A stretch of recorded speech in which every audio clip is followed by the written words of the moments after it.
hope they recorded that introduction. Damn. That's pretty. He was reminding me on the way over. We went and ate barbecue, and I'm an old barbecue guy. This was primo. Craig picked us up, and we went over there and ate barbecue. He was reminding me that when it was at that facility, my old sponsor started that facility, and I went over there to run it after he passed away. That's the only reason I left. I bought the whole bunch of them. There was like 20 or 30 guys in there. I bought them all gizzards one day. Now it's important that you eat nutritionally when you get sober. Some of the little Yankees had never eaten a gizzard. Could have been worse. Anyway, that's why he's sober today. So anyway, we'll have some of them little dope fiends in the back down there looking for gizzards after this is over. I'm just telling you, they'll be down at the 7-Eleven looking for. My name is Chris Raymer. I'm a very grateful recovered alcoholic. I'm a little overwhelmed, I got to tell you. Sometimes you walk into conferences, and Katie and Charlie and Bill, I'm sure you could, some of the guys that I'm sharing the podium with this weekend, you walk in and there's just, there's a lot of people, and there's a lot of this, and, it's just a lot of uncomfortableness, and then every once in a while you get something like this where there's a bunch of little thumpers from hell, and, I've known some of you most of my sobriety, and shared the podium with some of you, and it's just like I'm so honored to have been asked to be here. It's a delight. Oh, look, there's people over here.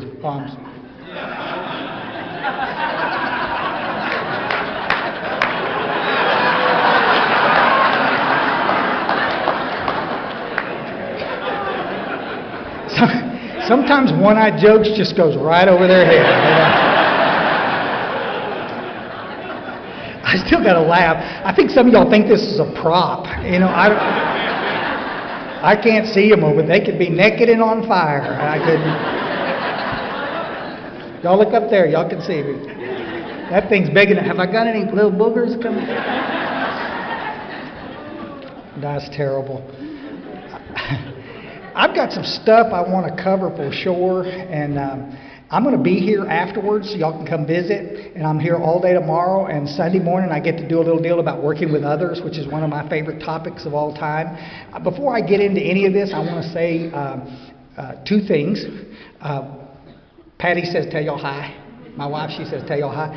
And she's sick that she missed you because there's some Yankees in here, and never mind.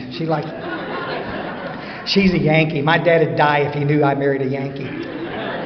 She's something. She's in the program and loves AA as much as I do.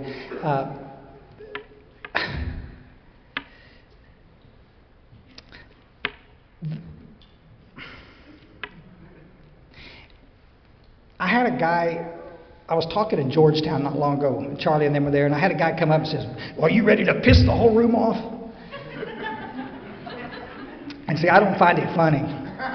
Because it hurts my feelings. There was a day, I suppose, I didn't give two poots what you thought.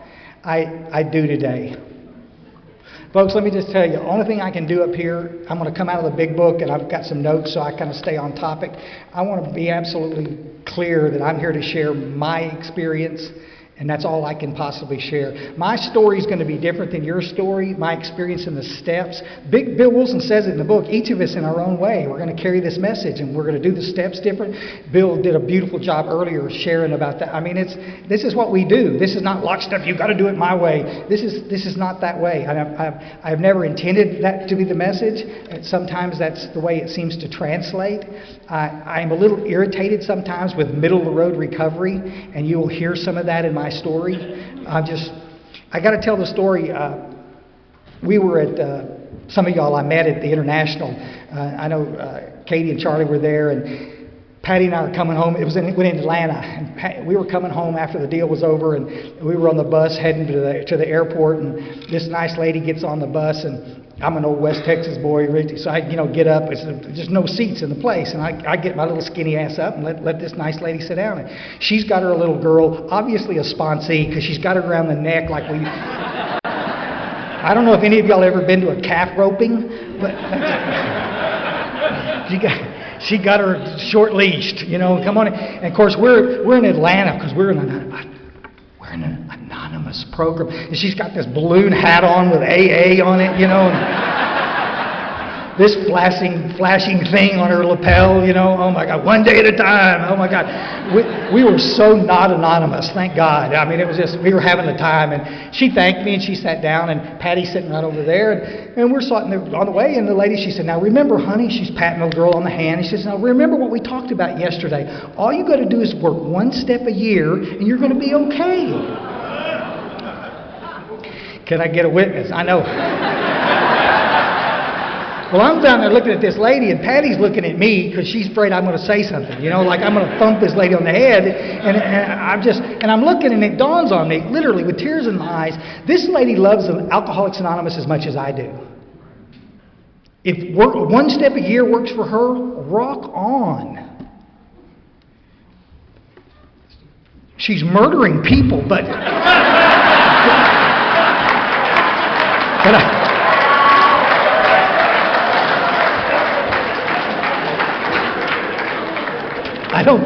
I'm just kidding. I'm sure she's a sweetheart.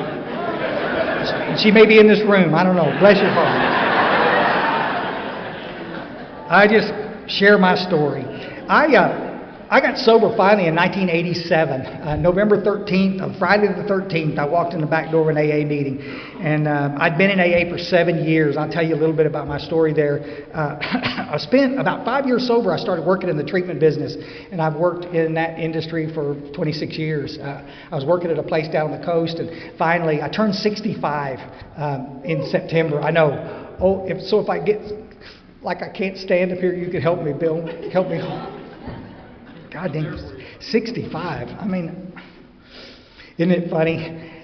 There was a day in Alcoholics Anonymous I couldn't wait to get away from the old geezers, And now, man, it's just I look forward to our quiet time so we can talk about our prostates and our golden years. Oh my God, golly. Turning 26 though, and I'm getting Medicare, Medicaid stuff in the mail, and I'm thinking, you know what, I don't have to travel for work anymore. And so I want to go back I worked at a place for 17 years up in the hill country, and I'm back there now full time. So I'm back in Texas at the old place I used to work. And I'm going to tell you, God is, it's been one of the most pleasant periods of my life, getting to return to my little roots over there, and I get to spend some time with the patients and lecture a little bit, and I get the little knucklehead relapsers. I got this little affinity for relapsers because I are one. My brother picked. Yeah, I know. Listen, my brother picked up one desired chip. Pussy.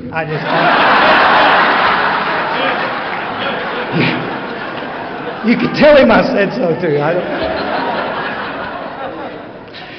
God, I picked up, I don't know how many I picked up. God, it was like nonstop. I was raised up there in the hill country, and my junior year of high school, January 1971, the month that Bill Wilson passed away, I took my first drink.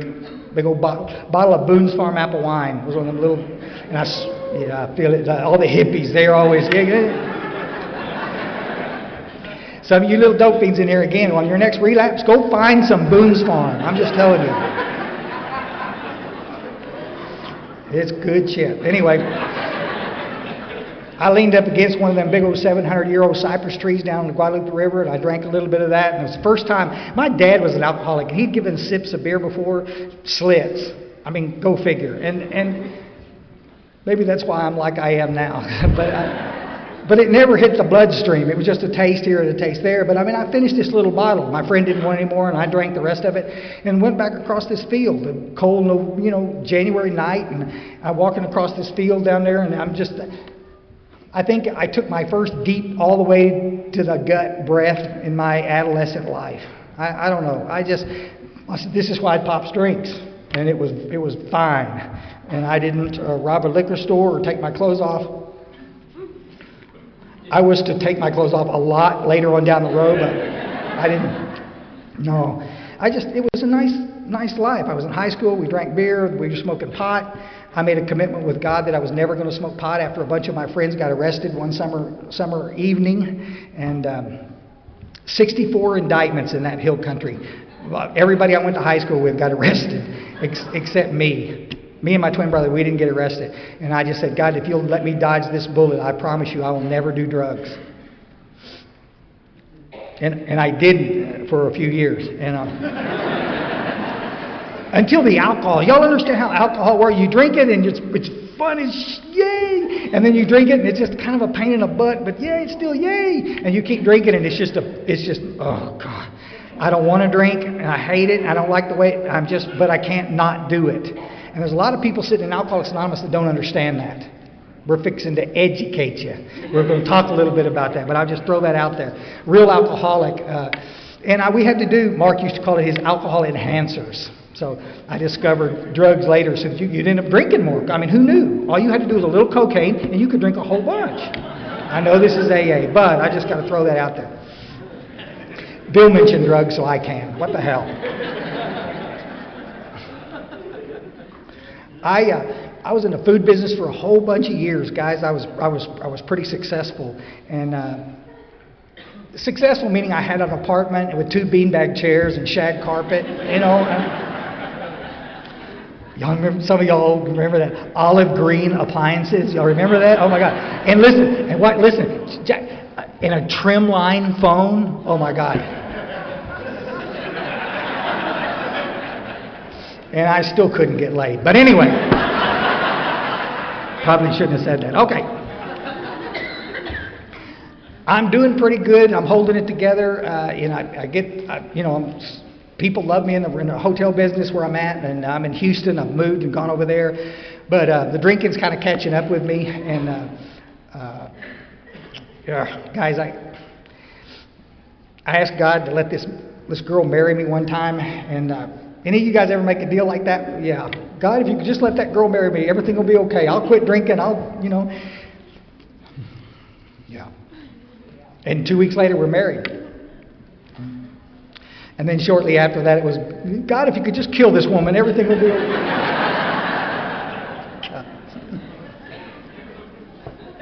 If we could just get out of the city, if we could just go back to the country, if we could just do this. I still drive a pickup today because you never know. You know when you might need to throw the stuff in the back and go. But I was up in North Texas. I'd had a chef's job, and I discovered some of these other things in the 70s. I was back doing a little outside issue stuff. I'm also seeing a therapist and a psychiatrist in Houston. I'm on a whole bunch of medications. I've been diagnosed with every kind of disorder known to man. With the exception of syphilis, I think I've had everything I can. But every time you get one of these diagnoses, they give you another pill. Oh, Chris, you're not an alcoholic, you're bipolar. Oh, shit, no kidding. Well, I feel a little wacky. Okay, well, and then you give you some medications, you can chop up and snort those too, and then you just... When I tried to commit suicide in 1987, I was on 7 pills a day, all doctor prescribed, folks, and none of those were opiates. These were all for my nervous disorders.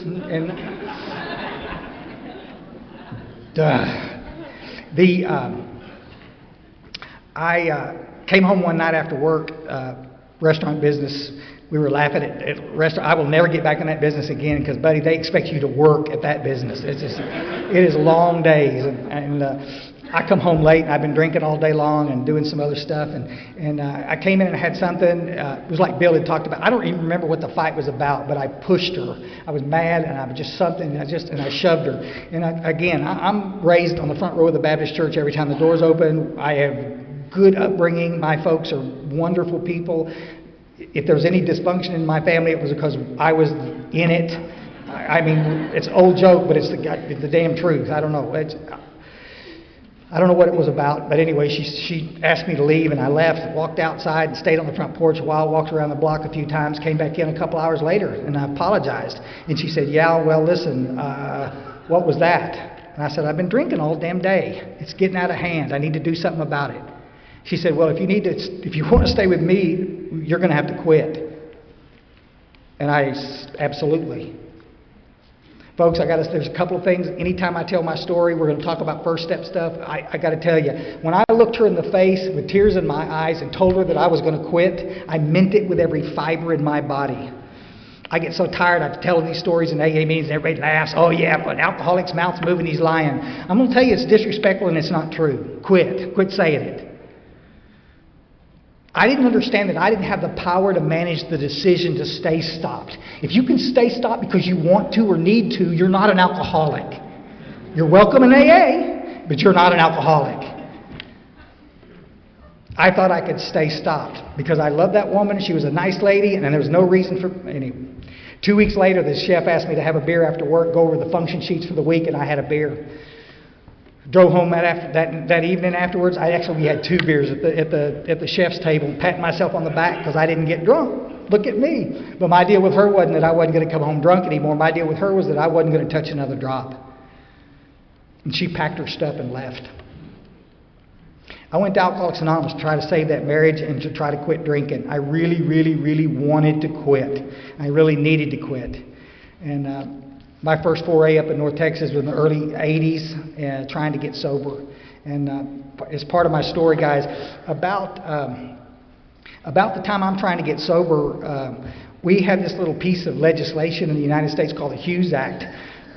Started in 1971, I guess is when they finally passed it. Nixon signed it into legislation on his way out the door. Basically, he said he hated the legislation because he knew it was going to cost the government a lot of money. He signed it and then flipped everybody off and left the White House. But because he did, there's millions of us out there sober today because of it. So, whatever. But the bottom line was that it became quite lucrative for hospital. Every hospital out there had a detox wing because the insurance companies were paying like slot machines because of that piece of legislation. Basically, it allowed insurance companies to be billed for treatment for the first time ever. We could get the care that we needed. And problem was, we got about 15% of the people in the United States as alcoholics and addicts that qualify for substance use disorder in this country. The number is about the same every year. But we had about 40% of all the beds in the United States segregated for alcohol and drugs. So we were putting anybody and everybody in those beds. Craig's an alcoholic, we're going to put him in, but it's a family disease, so let's get his wife, and she's going to go to treatment too. And then Bill, you can come along, and everybody's coming in. And quite frankly, Alcoholics Anonymous wasn't. Who could be prepared for that? There was over 1,000 people a month cranking out of all of these facilities coming into Alcoholics Anonymous. Well, buddy, that's going to tax any AA group. The people out there that needed the sponsorship maybe weren't getting it. But all I'm saying is up in North Texas, what we were going to, where we would call, ID meetings, you'd walk in all drunked up, I'm in trouble.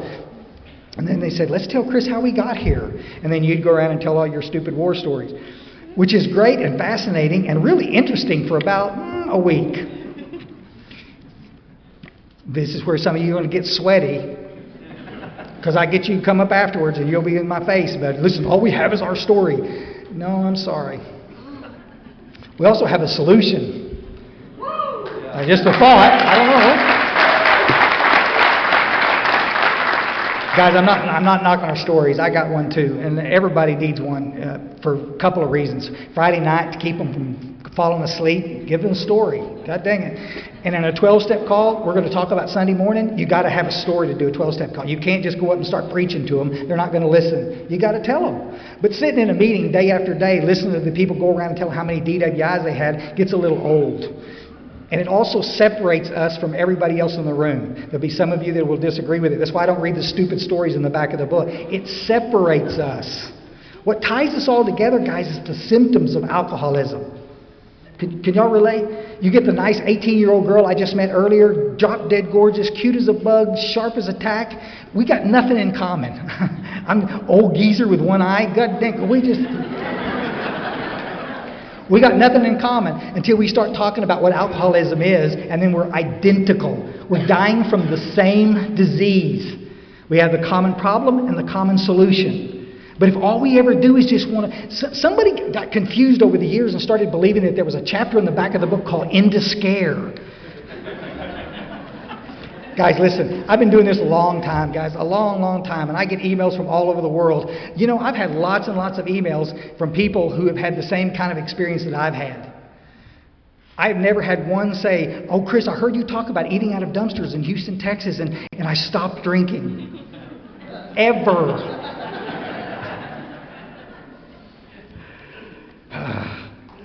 Because I don't think I'm going to be that loser ever. I never intended to get to where I got. It just so happens. You just can't scare. You might scare an alcoholic into treatment. But you're not going to scare them into recovery. They're going to have to want to do this to do it. My experience. 7 years in and out of Alcoholics Anonymous, picking up chips, and I can't get well. We had a message at one time. I know it's the big book, but I didn't own a big book. And I'm not taking shots at any of those people up in North Texas. They were nice, wonderful people. I still remember some of them today. Nobody was trying to hurt me. Please don't hear me say that they just never got around to telling me what was wrong with me. And I see people come into Alcoholics Anonymous all the time that have that same experience. That nice lady that comes in, sits on the front row of the AA meeting with her $500 Louboutin bag sitting on her lap, and she's got a little sheet she needs to get signed right after because she got caught drinking too much at the soccer game. Y'all, yeah.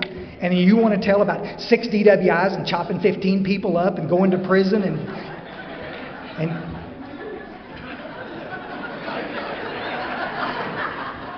getting clip-on earrings. I mean, I don't know.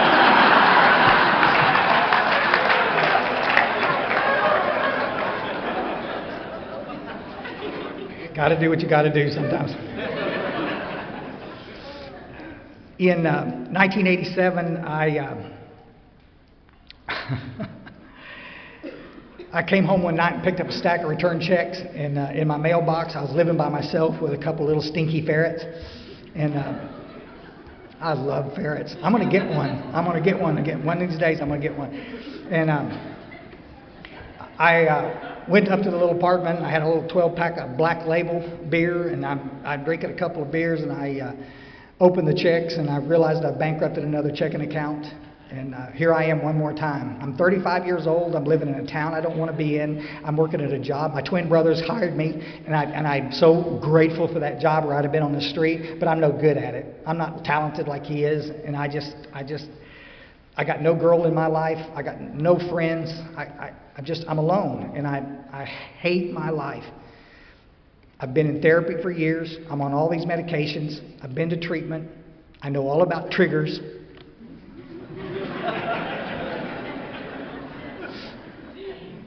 Oh, God. Trigger's a horse. He's dead.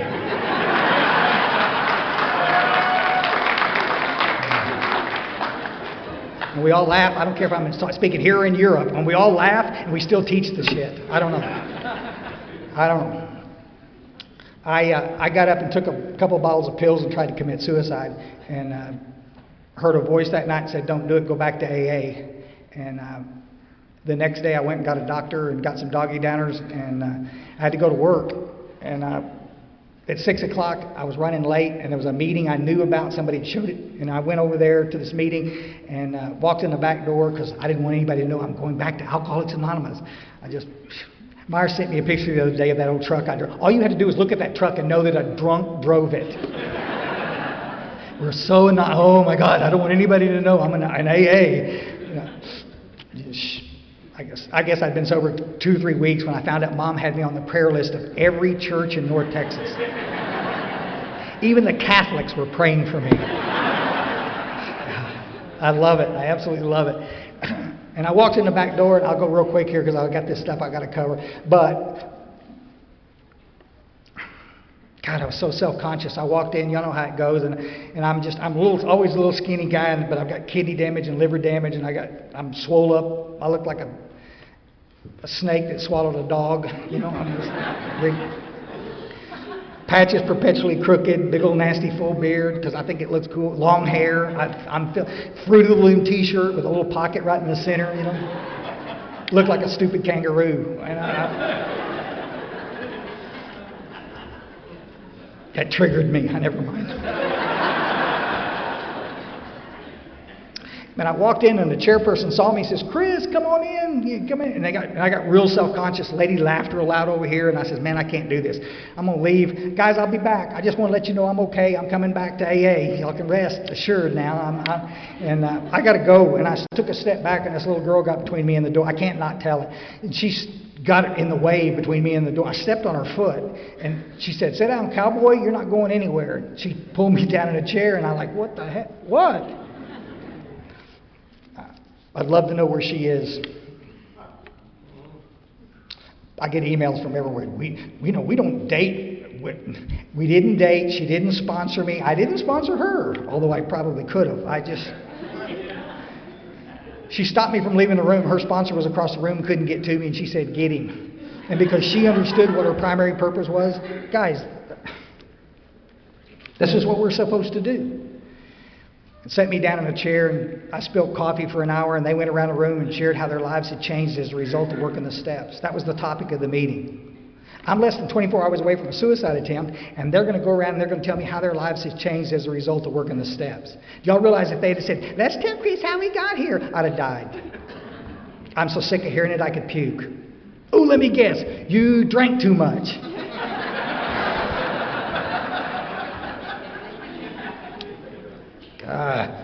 I know there's lots of meetings out there, folks. I'm just saying. Go to those. Some of those are great, I'm sure. I like the literature so we can study it, and everybody gets a chance to share. So anyway, at the end of the meeting, they asked me if I was ready to stay sober a day at a time, and I said absolutely. And I picked up another Desire chip, and there's two old geezers came up, and they had a big book like this with duct tape on the back. They obviously used it. And they said, Chris, could you sit with us for a few minutes so we can visit? I said, no, buddy, I'm detoxing like a big dog. It's 7 o'clock. I need Kentucky Fried Chicken and then home for me. I'm gone. He said, no, I know. You look like hell. And just 15 minutes. We got to find out, because we've watched you for 7 years play this game. And now you're here. Let's find out at least why you can't stay sober. I can't stay sober because that woman left me. And I started off, and they just rolled their eyes and says, Chris, quit. Let me ask you some questions. And they had that circle triangle in the front of the book that we used to have before we stupidly got rid of it. It's on the front. That's why we carry sticker, we'll stamp your fronts. They said, Chris, what about recovery unity service? What about recovery? What is that? It says 12 steps. I've been in AA 12 years, 7 years. I know what this is about. He says, have you worked all the steps? I'm working the steps to the best of my ability. That means no.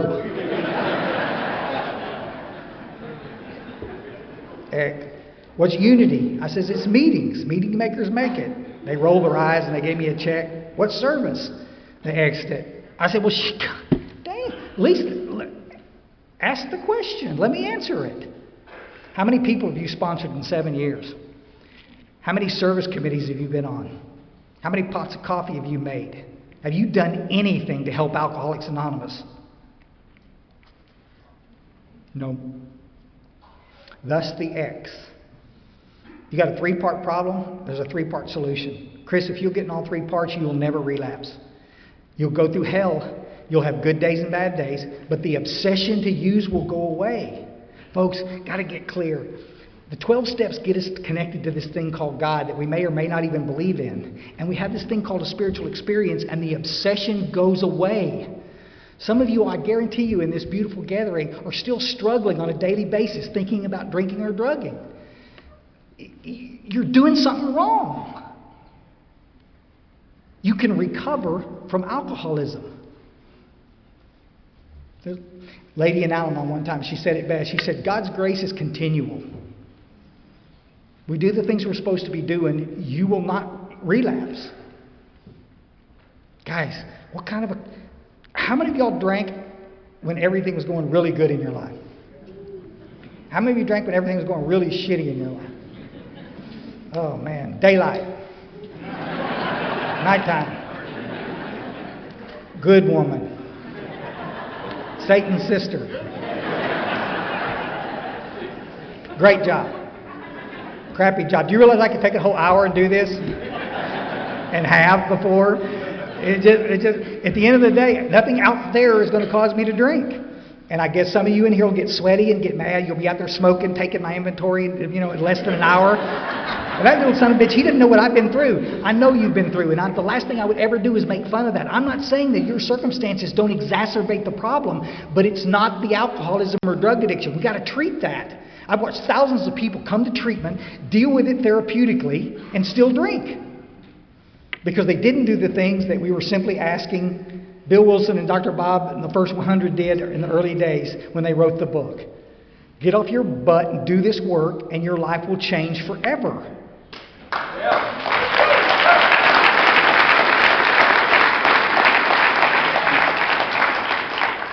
Bill Wilson wrote, and there's a letter in 1942, he says, "Our chief responsibility to the newcomer is an adequate presentation of the program."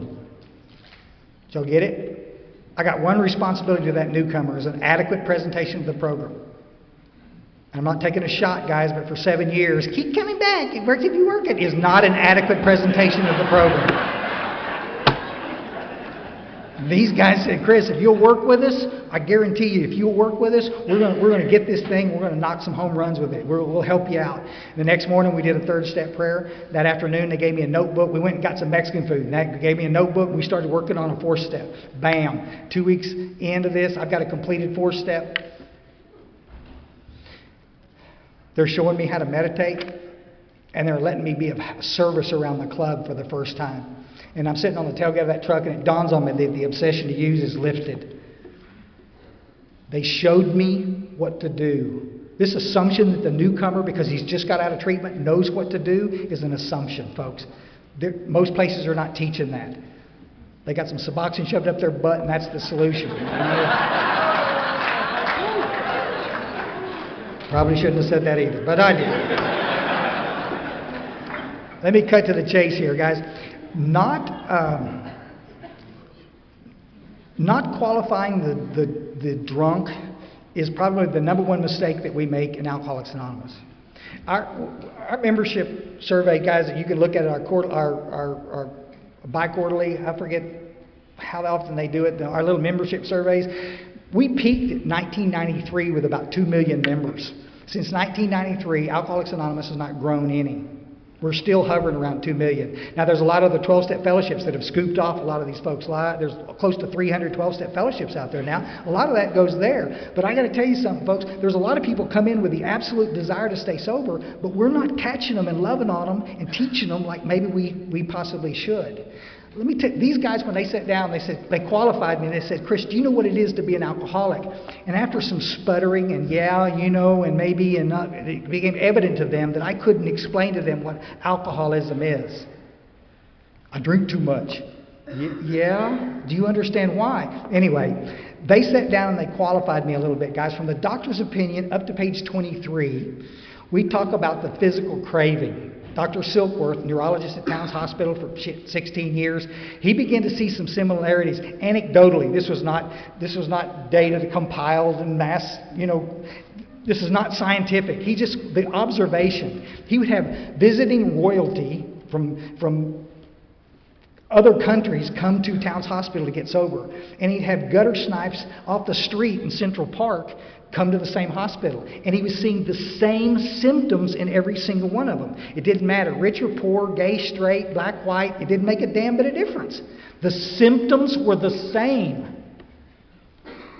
Treatment centers have played into this because we tried to separate it. Oh, we're all different. We have a women's program and a men's program and a gay program and a vet program and a this program and a professional program. At the end of the day, I'm not sure that we're doing more harm than good. Just a thought. You're not drinking because of those reasons. You're drinking because you have a genetically predisposed illness.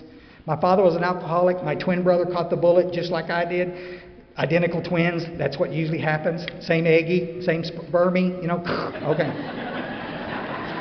Alcoholic spermie, bam. And that's... I've got two sisters, though, that didn't have that. They've never had a problem with alcohol, ever. Freaks me out still to this day. You going to drink that drink? One drink. No. I'm starting to feel it. Me too. Do you want another drink or not? We're just wired separate. Same family, everything. And the genetic predisposition guarantees you, folks, in the progression of this, it will progress different in different people. I just got to say this, guys, just for your own edification, because Dr. Silkworth was on to something when he started talking about this. The progression of this illness is going to be different in every single person. I sponsored a kid one time that had 2 drunk driving charges. He blacked out both times he drank. Just... what a pisser. I mean, this guy had no social time of drinking. I know people, I've seen them in treatment, I've talked to them, I've sponsored guys that drank successfully for 40 years. And then towards the end of their life, in their 50s and 60s, wheels started coming off and the stuff started hitting the fan. It can take 50 years for the illness to progress to a place where you're going to take knowledge of it. And it can happen just like that. Stop looking at this chronologically. Number one deaths that we have out there in the recovery world right now is the college-age kids. The young people. Travels faster in women than it does in men. I think personally because they're already evil, and that's probably going. No, I'm just joking. I know it. I'm just joking. I've done that with 1,000 podiums, and there's always one of you will come up madder than shit after the meeting. I don't think it's right that you said that. I'm just joking.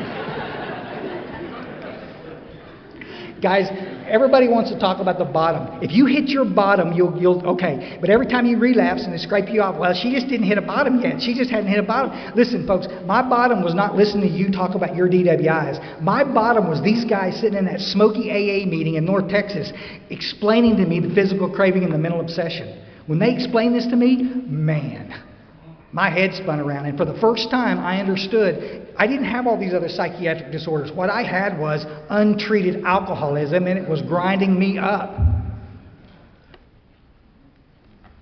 They sat down and asked me about the physical craving. Chris, what happens when you put alcohol in your system? Does a phenomenon kick in and make it virtually impossible at certain times to stop? The key word there, phrase I want to mention is at certain times. How many of y'all remember going home after work, going to the bar, having 2 drinks, and going home? Raise your hand if you've done that. There you go. But you see, the young people, what they hear is, I didn't drink to a blackout every time I drank. The book says at certain times, y'all need to know that at certain times, alcohol, this craving, this phenomenon of craving, this physical response, can be satisfied with small quantities of alcohol. And some days, how many of you remember drinking an 18-pack of beer, and just like wonder, why am I drinking? I'm just... My wife used to come back a bunch of dead soldiers. Wow, you were thirsty this morning. Yeah. I love Dr. Pepper too, but I never drank a 6-pack in the morning. There's something more involved here. This craving, this separates us from normal people, this craving. It's like being allergic to food. You're either allergic to peanuts or you're not. I'm allergic to peanuts. Okay, then don't eat peanuts. Deal. Y'all got it? Go look under her bed and see if she's got a bag of peanuts. I don't know. The physical phenomenon is one question, but that's not fatal. At that point, it's just like being allergic to a food. If you know you can't do it without sometimes it getting away from you and drinking too much, you're making an ass of yourself, whatever, then quit. How many of us have sat in that bathroom window with a goddamn door locked with tears in our eyes saying, this is nuts, I gotta quit. I can't keep doing this. You have every intention of quitting. See, and that's why Bill Wilson does it. Up to Dr. page 23, they talk about the physical craving. They also separate at 20 and 21, they talk about the moderate drinker, the hard drinker, but what about the real alcoholic? Bill Wilson uses the term over and over and over, the word real. If you want to piss a room off in AA, just introduce my name is Chris Raver, I'm a real alcoholic. And you'll get some bitch come up afterwards and say, oh yeah, you think you're special, aren't you? Yeah, I do. Y'all, those are Bill Wilson's words. Because we got a lot of people that are not alcoholic. They're not the real McCoy. They're hard drinkers. They drank, they puked, they took their clothes off, they acted like idiots. Woo-woo. And they quit on their own. More power to them. I'm not concerned about those people. I'm concerned about the little knucklehead that believes he's going to be able to do the same thing. And he's the real McCoy. I love those guys. because it's not as dismal as it looks. Harry Tebow said you can hit 1,000 bottoms, but until you surrender at one of those bottoms, you're just going to keep hitting bottoms. My surrender, my bottom, came from hearing my truth. The stuff that'll get you guys, if any of you in this gathering tonight, anybody at home, anybody that wants to know, understand this, from 23 to 43 are still some of my favorite pages in the book. They are my favorite pages in the book. 23 to 43, Bill Wilson talks about the mental obsession, because that's what makes this fatal. It's the mental obsession. Given sufficient reason, can you stop and stay stopped? I'm asking the questions on page 44. The two questions that you asked. AA's got me freaked out. They got a pamphlet, 22 questions, 44 questions. Bill Wilson asked us two. I don't know. It's just pretty simple. We confuse things sometimes a little bit.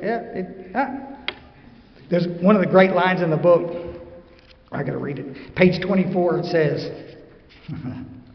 "The fact is that most alcoholics, for reasons yet obscure, have lost the power of choice in drink. Our so-called willpower becomes practically non-existent. We are unable at certain times to bring into our consciousness with sufficient force the memory and suffering and humiliation of even a week or a month ago. We are without defense against the first drink." Y'all follow? It drives me crazy with the old guy that if you can't remember your last drink, you probably haven't had it.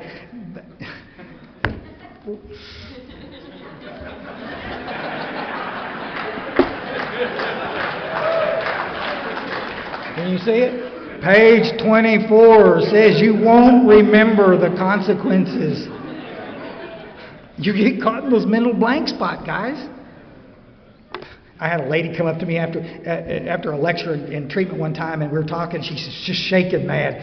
"You don't understand. If I drink again, I'm going to lose these babies." And she had pictures of her kids, beautiful kids. And I said, "Man, I appreciate that. I understand. Do you think, seeing that, I'm going to put this on my refrigerator, and every day I'm going to look at it, and that's going to stop me? I guarantee you." So when she came back to treatment again, but you see, so many people, even Alcoholics Anonymous, don't understand that. They still believe if you want to stop bad enough, you'll be able to just stop on your own. I read it all the time, and I got to do it on Larry King. This was years ago. Somebody up here in the Northeast sent me this. It was an excerpt from an interview that Larry King did with an old news commentator on Fox. He's not there anymore, but I'm sure he was a nice guy. But he went to treatment. He had very public drunkenness out there, and he went to treatment, and he came back, and he's talking to Larry, and he says, "What gets me about these celebrity folks is, hey, we have a choice whether we're going to drink or not. Just get up and make the choice not to drink. It's just that simple." I know, guys. I mean, who knew? Oh, my God.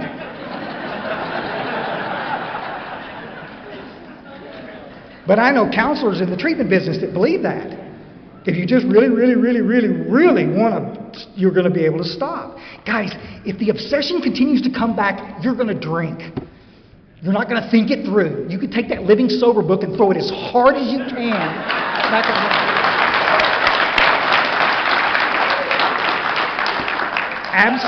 Absolute piece of crap. Absolute piece of crap. They published about the same time as they published Came to Believe, which is one of the best pieces of literature they ever produced. But I'm going to tell you, we're either dealing with a self-help program or a spiritual program of action. Bill Wilson is pretty clear about this, folks. Choice. There's this little window of opportunity. I got to mention, William White down in Florida is a publisher of Chestnut Publishing for 1 million years. One of the best writers on recovery that there is out there. If you get a chance, if you email me, I'll send you the article. It's pretty good. It talks about this little window of opportunity. People used to call it the pink cloud. You know what I'm saying? But how many of you remember getting out of treatment or in AA for a couple of weeks and you just, God dang, this is bomb. You wash the car and balance the checkbook and you got your little eye on a little cutie over there and everything's going to be okay and you're feeling pretty good. You are. You have recovered. You're doing the work. You're kicking butt. Window's open. And then some well-meaning person slides up next to you and says, "Oh, honey, you're going way too fast. This is not a race." Yeah, you're probably right. We don't even do 4 steps at this group until we're a year sober. Oh, man, all right. I like this group. And the window's steady closing. And when that window closes, the obsession comes back, and you go buy some pills or drink some alcohol or smoke some crack or do whatever the hell you go do. Guys, no human can relieve what's wrong with you. You've got to have this thing called a spiritual experience, and that window stays open. Bill so beautifully talked about it earlier. Damn it. Good times, bad times. The obsession will stay away. Solid ground. That's why I will never stand up from this podium and not introduce myself as a man who has recovered. It's what my book tells me to it tells me how to introduce myself to the newcomer. I got one chance to share some hope with you, and I'm going to do it. Not this tenuous, one day at a time stuff. You're misreading what the book is saying. We live life a day at a time, folks. Daily reprieve based on the maintenance of my spiritual condition. It doesn't mean every day I've got to decide whether I'm going to stay sober or not. That's hell on earth. I don't have to make a decision because the obsession's gone. I want everybody to get to that spot. There was a great quote Martin Luther King said, "He who is convinced against his will is of the same mind still." Did you get it? Guys, you've got to make this decision for yourself. If you've got the symptoms, the physical craving, did you ever drink more than you intended? I'm going to give everybody one bonus puke, all right? Did you ever drink more than you intended more than once? Okay? Given sufficient reason. It's affecting your career. It's affecting your family. It's affecting your health. Have you been able to stop and stay stopped? Welcome to Alcoholics Anonymous. Yeah, that's exactly what this is about. I got to mention this because I can. I know there's got some two-part pukes in here, and I just want to clear that up real quick. The things that separate us from the normies out there are the physical craving and the mental obsession. I'll agree with that. I guarantee you everybody out there is irritable, restless, and discontent at certain times. It makes sense? My little sister that's not an alcoholic, I guarantee you she has days when she feels bored, anxious, this low self-esteem. She feels I'm not knocking any of that. The thing I want the alcoholic to understand is, and Bill Wilson understood it and wrote extensively about it, that three-part legacy that we have, that spiritual malady that the book talks about. Spiritual malady, untreated alcoholism, and unmanageability are all the same thing. Go into an AA meeting tonight and say, let's talk about unmanageability, and everybody will start talking about their external world. My credit card's that, that's not what the big book's talking about. Big book's talking about is right here inside me. Why is it that I can be in a room of loving people and be miserable? This low self-esteem, this feeling of uselessness that the book talks about on page 52. When I stop drinking and I don't do the things necessary to get spiritually connected, that internal shit will come back and kick your butt. I don't want you to get confused because some people teach it that you get irritable, restless, and discontent, and then the obsession kicks in, and then you drink and the craving. It's the cycle. Guys, I'm going to back up a little bit because I know a lot of people. Oh, Fred. Fred's one of my favorites. It's in those pages from 23 to 43 that we're talking about. Real quick. He goes on and on and on. It was a perfect... One day I went to Washington to present some accounting evidence to a government bureau. I'd been out of town before during that particular dry spell. Nothing new there. Physically, I felt fine. Neither did I have any pressing problems or worries. My business came off well. I was pleased and knew my partners would be too. It was the end of a perfect day, not a cloud on the horizon. Y'all follow? Bill Wilson, two of these stories in here, and there's 5 of them. 2 of these stories, Bill Wilson takes care of all the triggers. He takes care. Right? Come on, guys, how can you beat this shit? It was the end of a perfect day, not a cloud on the horizon. This guy's got money. He's getting some pokey. It's good life. Listen, I went to my hotel and leisurely dressed for dinner. As I crossed the threshold of the dining room, damn it, the thought came to mind that it would be nice to have a couple of cocktails with dinner. That was all, nothing more. I ordered the cocktail with my meal. Y'all follow? You don't have to be irritable, restless, and discontent in a bad place to want to drink. It could be in the end of a perfect day and want to drink. I would suggest that some of you that are bothered by that, we're going to open up some like windows so that y'all can get out, so y'all don't have to cross the threshold out there, because it might.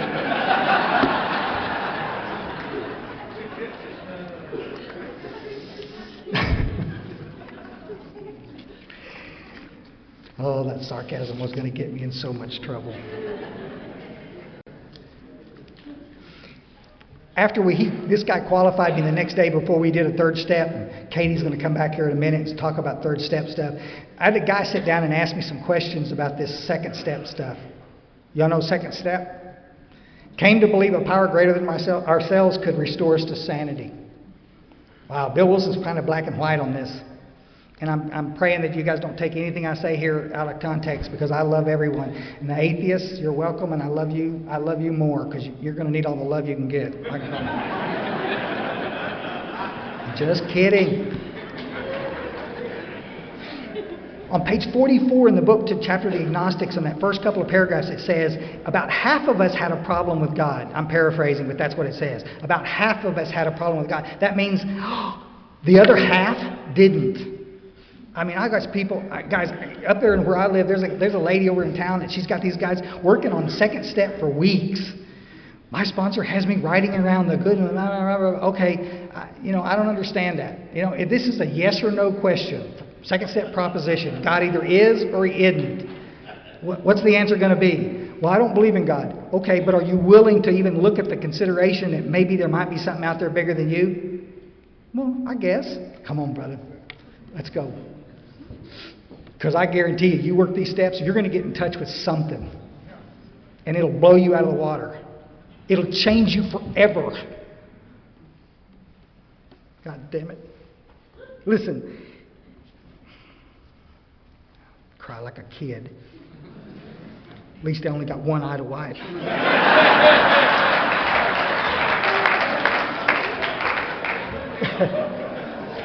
That was uncalled for.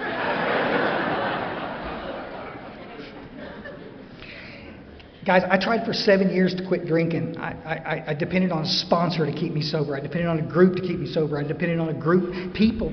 Guys, none of that's going to work. At the end of the day, the obsession to use is either going to be removed or it's not. Guys, and it's just real simple. If you're sitting in this gathering and you're still thinking about taking a drink, we need to do some more work. Come on with us. But if you won't even try with this idea that there's something out there bigger than you, God, if I told you what I prayed to every morning, every night, who I asked to keep me from dying in that airport in Atlanta, oh my God, it'd freak you out. That's okay. It's my God.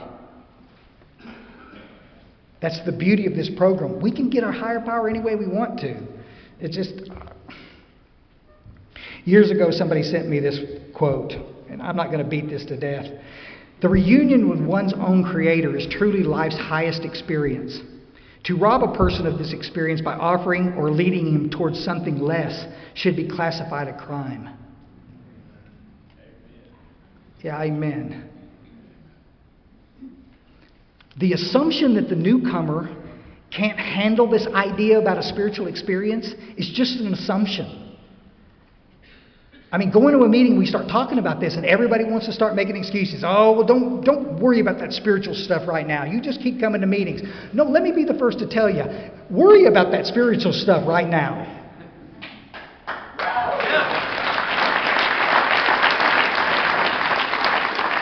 We just sometimes we make this way complicated, more complicated than it has to be. If you look at the ABCs on page 60, what's it say? That God could and would if He were sought. It didn't say that God could and would if He were found. Buddies, you can't fail. You can't not find this. If you come at this with an open mind and say, I'm willing. I don't even care what attitude you bring to it. But you can't get a word in edgewise with some people. Listen, there are a dozen fellowships out there for the people that don't believe in God at all. And I don't have a problem in the world with that. But I'm going to tell you here, folks, This key piece here that Bill Wilson wrote in very simple language about the necessity of a spiritual experience is what we hang our hat on. This is what gets us sober. This is unapologetically about God.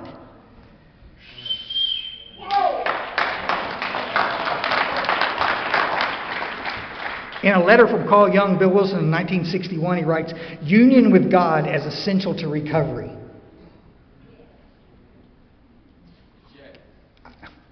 I mean, the old geezers, guys, that I learned from, there's a guy named Larry Jewell who took Alcoholics Anonymous from, I think, at Cleveland or Cincinnati to Texas. His health was really bad, and the doctors patted him on the butt and gave him a big book. He'd never been to a meeting. There was no 90 meetings in 90 days. And I hate that.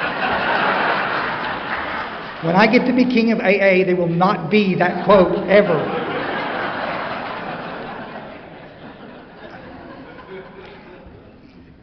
Y'all know why I don't like that? I got a couple of minutes. You know why I don't like that? Because it sets people up for an ass whipping. It sets people up for failure. I've seen it 1,000 times, especially women. You got a couple of kids, you're going to 90 meetings in 90 days, and your sponsor's over there watching, marking it off, you know. And about day 60, one of the kids gets sick, got a fever. You got to stay home, take care of them. You missed the meeting. You come back in the next day, tell them, I missed the meeting. My kids were sick. Well, honey, that wasn't the deal we had. You got to start over now.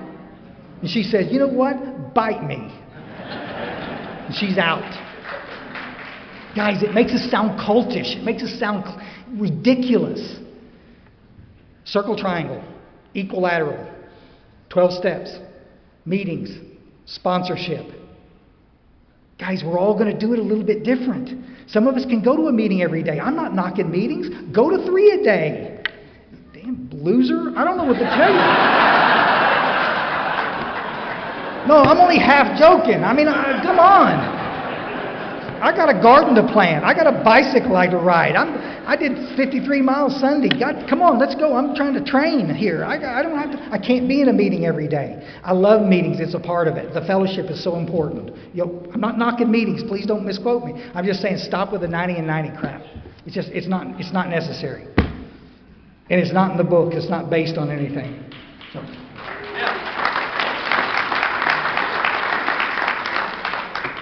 Two real things. I forget to tell you real quick. 2 weeks after I got into that AA group in 1987, and I'm sitting on the tailgate of that truck, and it dawns on me, I'm looking up at that house, that apartment up there with the lights on, and my dope dealer lives in that house, and there's a 7-Eleven and a Stop and Go. It's the corner of Corporate and 121 in Louisville, Texas. And I'm surrounded by liquor stores. Y'all follow? I got a tab and it just dawns on me. It's a Friday, and I got money in my pocket, and I don't want to drink. It dawns on me that the obsession is lifted, and I'm on solid ground. I'm a cat that could not drink. Maybe that's why I hit this so hard. My passion, I know, scares some folks and freaks some people out. I sound like a Baptist minister up here. I get a little possessive of our fellowship. If our success rates were through the ceiling and our membership were rising, I'd just shut up. But they're not. Because too many people want to take liberties with what was written in that book. And it drives me crazy sometimes. You too. Somebody sent me a little text the other day for a Hindu proverb. There are hundreds of paths up the mountain, all leading to the same place. So it doesn't matter which path you take. The only person wasting time is the one that runs around the mountain telling everyone that his or her path is wrong. Ooh, I love that. Y'all, I don't know what your path's going to look like. I just know there needs to be a path. And if you get on it and start seeking this power, start listening. Bill said something so poignant earlier this afternoon as he was sharing. And it's something that 31 years ago, these guys started talking to me about awakening my spirit so that I could get guidance from this power. It wasn't, let's awaken our spirit so that we can stay sober a day at a time, which is a good thing. It starts with sobriety. But to awaken your spirit and all of a sudden you start getting guidance in prayer and meditation. I watch people sit in treatment and have barn-burning spiritual experiences because they're doing the work and the obsession lifts and all of a sudden they can start getting some guidance that they need. Are you supposed to be in that relationship you're in? Are you supposed to be at that stupid job that you hate? I mean, we've got a lot of people in here that need to learn to redream about what this whole thing is about. It's not okay that you sit in Alcoholics Anonymous and be miserable. Perhaps it is that you can't, your spirit, my job still 31 years later is to keep my spirit awake. Some of us old geezers in here, I can tell, I go to sleep sometimes, and just my head, just you can hear it as it inserts itself back in my own butt. Here's a graphic for you. But y'all, I was telling the story when I was in Georgetown a couple of weeks ago, real quick. I'm coming out of Walmart, and at night, real quick, got to go, busy like a son of a gun. You know me, busy, walk fast, carry a clipboard. I got my stuff, and I'm heading to the car, and I glance over to the side, and there's this old geezer who's got one of these little Lincoln Town cars. This loaded. Anyway, he's got a pallet full of dog food out there. He's an old geezer, and he's out there struggling with one of these bags, trying to get it in the back of his trunk. And I walk by him. I'm really busy. I got a lot of things to do. I got a call to call. My sponsees are nuts, and I got to go get that, And I get about halfway to my truck and says, what? Y'all think I'm talking about awakening your spirit just in Alcoholics Anonymous? I'm sorry. You misunderstood me. Wake up. I'm doing the work, and I sponsor, and I have a sponsor. And I stay connected to my little buddies, and I am pretty awake most times. And I made a choice to walk by this old geezer. And I also stopped dead in the middle. Car honked at me. I stopped right in the middle of the damn road. Turned around and walked back. He's over in the dark. And I walked up to him real slow. If you're wearing a black eye patch,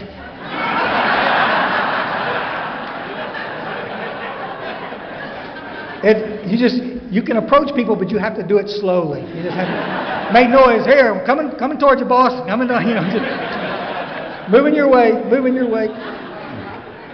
I guarantee you, when I sit in an airplane, if there's an empty seat in the whole plane, it'll be right next to me. Used to hurt my feelings. Now I just dig it. I just spread out. It's okay. But I go up there and say, hey, Bubba, can I help you with that? He says, God dang, somebody better. I thought I could do this. And we start laughing. And I picked up an end. We loaded that damn pallet up. And I asked him, I said, you got somebody on the other end to help you unload this shit? He said, yeah, my wife's there. She can unload this shit by herself. And I had to laugh. I said, okay, like that. He shook my little hand, little bony fingers, and I just walked onto my car. My trip out of Walmart was, I'm really busy. I got lots of stuff to do. I need to slow down. I need to change this. And then I walk back out, and now all of a sudden I can see the sun going down over here, and the little crickets chirping, and damn it, we're supposed to be servants. We're supposed to, our awakened spirit, what allows us to experience I don't know how long I got left to live in this world. Neither do you. And some of us are just spent all knotted up. And this is what my sponsorship lineage talks about. This whole idea is what the book talks about, of taking that awakened spirit and going back out there and kicking some butt.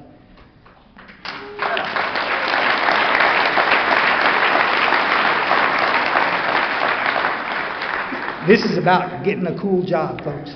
This is about going to make some money. I'm lucky that I ended up in that room in 1987 with a bunch of old bastards that said, Chris, you go do whatever you want to go do. I wanted to be a screen printer so bad I'd been studying and reading, and I had a little drawing. I wanted to screen print a little T-shirt, and blah blah blah. And I'm talking about it. The state of Texas will actually put you in school, give you some classes if you're messed up like me. Who knew? And I had a chance to go take these little classes, and I'm sitting there talking about it in an AA meeting, and there's a guy over in the corners, as usual. You can't make any changes in the first year. You're not supposed to do that. Okay. And I sat right down next to a guy, and he said, you know what? It's amazing that you said that. I got a warehouse over in Mesquite, Texas that's loaded with screen print equipment. If you help me clean that some bitch out, I'll make you a deal on that equipment. It was like a real deal on that equipment. My brother had some spot on the bindery floor, and I started a little screen print company. 5 months sober. Some of the best years of my life. I'd stay up all night long, work on a piece of artwork, get all excited about a project. Do you realize how many nights I just drank myself to spitless and scared to death and wake up in the night terrors and just hate my existence? Less than a few weeks earlier, I'm contemplating suicide. Guys, we need to encourage the newcomers to get excited about their life. Stop worrying about the triggers and all this stress.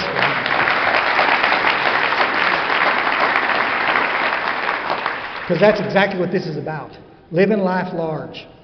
Read this quote, and I'm going to close. This is not in the big book. You little big book thumpers, don't spend all night long all jacked up on energy drink looking for this quote. It is not in the big book. I'm telling you now.